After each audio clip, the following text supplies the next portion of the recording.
Hey everybody, Courtney Smith here with our October 3rd edition of Wall Street Winners. Let's get right into it here. Breakdown below the previous lows here, as we've been discussing for over a month. This is another leg in the bear market. Now the question, of course, is when is the bear market over? Well, one of the signs of a bear market is capitulation. And that's what I've been waiting for all along, signs of capitulation. Well, what is a sign of capitulation? The key sign of capitulation is high volume.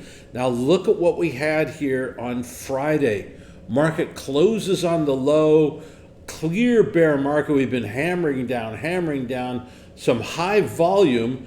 Then add in the RSI here. The RSI did not make a new low, even though the price did. So what that means is combine these three, we're going to have a short pop in the market this week, okay? Maybe just 2 or 3 days. Is this the final low in the market? I suspect not, but this is a sign of capitulation. So we're going to watch it very, very closely right now. We're not going to be as aggressive on the short side. We already have lots of short positions on. We're making tons of money. Nobody else in the market is. We're the only ones that are. Because, of course, we can call the markets better than they can. Am I only a little bit arrogant? No, not at all. Just being realistic. Let's take a look over here at the Dow Jones. You can see here that the selling pressure, the red line, came down quite a bit. I told you it was unsustainable last week at that level, but we didn't see any increase in buying pressure. So that's the interesting thing here. Yes, selling pressure came down, but so did buying pressure. The ADX, which is the black line, confirms we're still in a bear market, and last week is when we broke those previous lows. So the market's starting to focus a little bit more on the sexy NASDAQ stocks and not so much on the boring Dow stocks. So here we go. You can see that the NASDAQ is at the previous lows, has yet to break them, but no capitulation signs here at all. You can see no increase in volume. So the signs of capitulation, there was some increase in volume in the S&P, but not in the NASDAQ. Kind of weird. We also see the same momentum divergence here in the RSI, so look for a little bit of a pop here this week. Seasonality, neutral, neutral, neutral. Now, this is the interesting one. So far, the red line has been fantastic at calling the market, and it says we should see a rally here over the next couple of weeks. That coincides beautifully with the RSI divergence, so look for a rally the next 2 weeks. Then, slamorama, we go to the low. This is where I'm going to be looking for the capitulation in the market. We saw it in the S&P, but we did not see it in the Dow. We did not see it in the NASDAQ. Now we're going to see it in both of those, but it's going to be the last week of October. October's actually a good month for the market. September is way worse, but all the famous crashes have occurred in October, so everybody's going to be on the edge of their seat. They're going to be biting their fingernails. They're going to be crossing their fingers, hoping, praying that there won't be a crash, but they're going to be very worried about it. Watch that worry come into the marketplace, have the market slam down, get everybody nervous, capitulation, and say, oh my God, here's a crash, I've got to get out, and then that'll be the bottom of the market. Let's take a look. That's one scenario. We are professional traders here. We create multiple scenarios, and then we make our best guess. That's our best guess, but then we let the market tell us what to do. We're not here to tell the market what to do. It doesn't listen anyway. It's like me with my mom. What can I say? Don't listen. Okay. Now, what's happening on the internal dynamics of the market? Money is coming out of the stock market and into bonds. Even though bonds have been plungerama, they're being supported by money coming out of the stock market. But also, what I don't have on the chart is money's going into the cash market. It's going into treasury bills. Now that you can get a few percent on treasury bills, let's go buy some treasury bills. That's what people are saying. And you know what? There's an old saying I heard 40, 50 years ago. It's always a bull market in cash. So a lot of people are taking that to heart. They don't like the bear market in bonds. They don't like the bear market in stocks. They don't like the bear market in gold. They don't like the bear market in currencies. They like the bull market in cash. Risk indicator, the market's going back. You can see we've been basically at a low level. The market doesn't want risk right now. It's not, you can't have a bull market without people wanting to take risk. That's just, it seems obvious. So that's why we have the unique risk indicator that nobody else does, so that we can keep track of how much risk does the market want. You can see it's drifting lower. Global shares, hammer-rammer. What can you say? It's just terrible, terrible, terrible.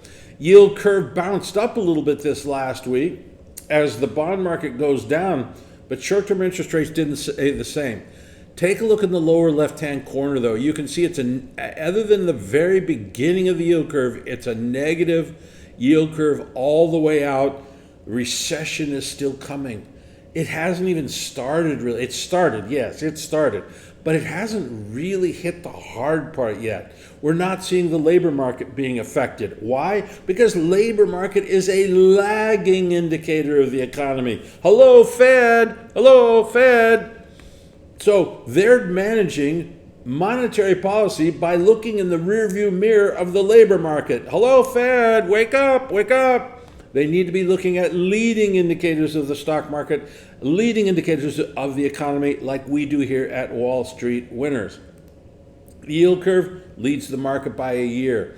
Bonds, there we go, another slamorama. What can I say? Higher interest rates coming, but I think we're getting towards the end of this bear move here. We might start getting a bull move. Not yet. I'm not short bonds. I'm not long bonds. I don't want to do anything in bonds right now. But why? Partly because of this. If you look at the chart, you can see it's really bifurcated. Word of the day, bifurcated. So here we can see the green line. That is 10-year treasuries. They are skyrocketing, as we saw in the previous chart. The blue line, 10-year treasuries in Germany. Big competition. If German yields are going up, usually U.S. yields will go up. But in the background, this chart here, this is commodity prices. They're going down. Gold prices have been going down for a long time. And when both are going down, it is are you ready for this? Hello, Fed. Hello, Fed. It is a 6-month leading indicator of bond yields. They're both going down. 6 months from now will be the beginning of next year. Will be January, February. We should start seeing bond yields come down. Hello, Fed. Hello. Hello. Maybe they're not awake over there yet. I don't know. Dollar came down a little bit. I think this is just a temporary profit-taking drop here. I think we're going to see the dollar go back up again. And if the dollar goes back up again, that means gold will go down again. Hello, hello, hello, gold bugs. Oh, and I think silver has a long way to go. Well, maybe one of these years you'll be right. What can I say? Here you can see our indicators, because of course they don't use rational thought. They don't use analysis of the market. They are selling you newsletters and gold. They are not looking out for your benefit. But here at Wall Street Winners, we take both sides of all markets. All three indicators are bearish. You got to be short gold. Crude oil. Crude oil is very economically sensitive, and as I said, I'd like to be short oil or energy stocks. But the purple predictor is remaining strong. Look, it even made a new high over here, although it's degraded after that. So I only like to buy or sell things when things are perfect. Why be a hero? The market doesn't pay me to be a hero. Why work hard? The market doesn't pay me to be hard. The market pays me to do what it's telling me to do. And right here, it's a confused story. So therefore, do nothing. When in doubt, stay out. It's not hard to trade. Bitcoin, I'm short Bitcoin, but as you can see, I'm not really making any money here. Purple predictor has perked up a little bit, making a little bit more bullish noise, but I still think we got to get down to about 10,000, choke off the miners, put them out of business, reduce the new supply of Bitcoin, and then I think we'll start to see another big monster rally again. But we'll monitor it for you. Okay, freebies. Big hugs and kisses. But come on, it's way better being where the cool kids are. Sign up right now for a fully paid up subscription and get trades, all my trades, and get way more advanced, interesting indicators. I want to tell you about a concept that we call extreme profits. I'll tell you what it's generically called in a second, but this is the most powerful risk management tool ever invented. Now, normally I use a technique, and what I teach in most of my courses is a technique called fixed fractional. And I teach that technique for a very simple reason. It's the best balance between a risk and reward, the best balance. But extreme profits, this technique is not about balance. It's about extreme profits. So it's kind of insane, but it can, if you do it right. You have to do it right. So there is a caveat there. You have to do it right, and then it becomes the most profitable system ever. Now, this is based on research by John Kelly, who was a Bell Labs scientist, and it was perfected by my friend Ed Thorpe, who was the guy who really popularized card counting in blackjack. And it's called the Kelly formula. You can Google it and you can learn quite a bit about it online. And what the Kelly formula does, though, is it's not designed for this balance between risk and reward. It's designed to maximize profitability. So it turns risk management from a defensive weapon into an offensive weapon that you can wield to maximize profitability. Well, nothing is for free. So the bad news with this technique is that there's much higher equity volatility. If you did it the way Kelly and Thorpe used it, you could see your account drop 50% in one day.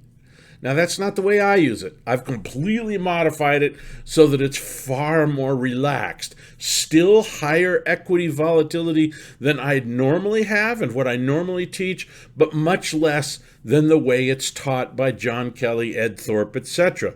The good news, if done correctly, it can lead to dramatically higher profits. I said a second ago that you could lose 50% in one day. Yeah, but you could also double your account in a day as well. So, as you can see, it's dramatic in both directions, but do it correctly. Now, the Kelly formula was actually invented as a formula, John Kelly, to how to get more information to go through a copper wire. He worked for Bell Labs, and so they were trying to figure out how to get more information to go through a copper wire. But then guys like Ed Thorpe and other mathematicians came along and realized that it could be used for gambling and it could be used for investing. And Ed Thorpe built a tremendous career as an investor. I wouldn't even say he was all that good of an investor, but he used the Kelly formula better than anybody I've ever seen. So that's what it's all about. Now, hang on. See, I'm going too fast. I'm too excited. So how can you get this? We've put together a course on extreme profits. Many years ago, I did a course quite often. It was a $5,000 course, and we did it on futures and Forex, and it was incredible. I mean, it was just an incredible course that cost $5,000. Well, what we've done is we've now adapted this for stock traders. This is amazing. Nobody's ever taught anything like this ever. Now, in order to get this, you have to join the Wealth Builder Insider Membership Program. And that's a modestly priced monthly membership program. I'll show you the URL in just a second here, and you can click on it. But you get this course, which we're posting pieces of it every day now, on the website. You get that, but then you get the most extensive education on stock and option trading in the world. This membership site Well, I'll be frank with you. The problem with it is that there's too much. You get too much.